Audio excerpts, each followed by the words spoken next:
Genesis chapter 24, verse 54 through verse 61. Rebekah's departure, BC 1857. And they did eat and drink, he and the men that were with him, and tarried all night. And they rose up in the morning, and he said, Send me away unto my master. And her brother and her mother said, Let the damsel abide with us a few days, at the least 10, after that she shall go. And he said unto them, Hinder me not, seeing the Lord hath prospered my way. Send me away that I may go to my master. And they said, We will call the damsel, and inquire at her mouth. And they called Rebekah, and said unto her, Wilt thou go with this man? And she said, I will go. And they sent away Rebekah their sister, and her nurse, and Abraham's servant, and his men. And they blessed Rebekah, and said unto her, Thou art our sister, be thou the mother of thousands of millions, and let thy seed possess the gate of those which hate them. And Rebekah arose, and her damsels, and they rode upon the camels, and followed the man. And the servant took Rebekah, and went his way. Rebekah is here taking leave of her father's house, and one Abraham's servant presses for a dismission. Though he and his company were very welcome and very cheerful there, yet he said, Send me away. Verse 54, and again, verse 56. He knew his master would expect him home with some impatience. He had business to do at home which wanted him, and therefore, as one that preferred his work before his pleasure, he was for hastening home. Note, lingering and loitering no way become a wise and good man. When we have dispatched our business abroad, we must not delay our return to our business at home, nor be longer from it than needs must. For as a bird that wanders from her nest, so is he that wanders from his place. Proverbs chapter 27, verse 8. To Rebekah's relations from natural affection, and according to the usual expression of kindness in that case, solicit for her stay some time among them. Verse 55. They could not think of parting with her on a sudden, especially as she was about the remove so far off, and it was not likely that they would ever see one another again. Let her stay a few days, at least 10, which makes it as reasonable a request as the reading in the margin seems to make it unreasonable, a year, or at least 10 months.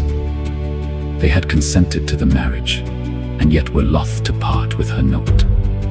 It is an instance of the vanity of this world, that there is nothing in it so agreeable, but it has its alloy nulla, est sincera voluptas.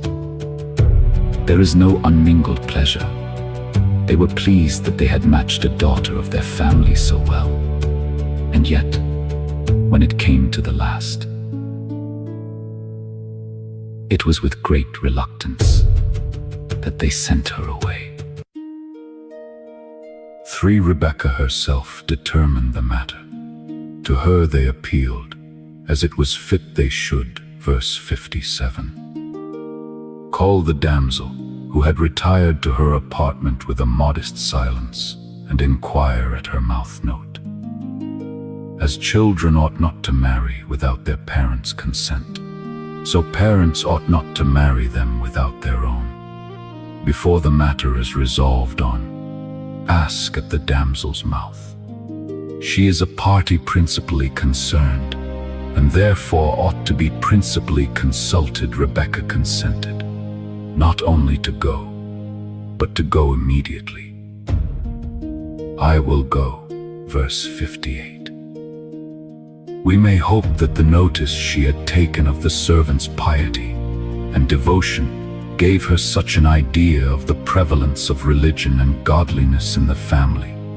She was to go to made her desirous to hasten thither, and willing to forget her own people and her father's house, where religion had not so much the ascendant.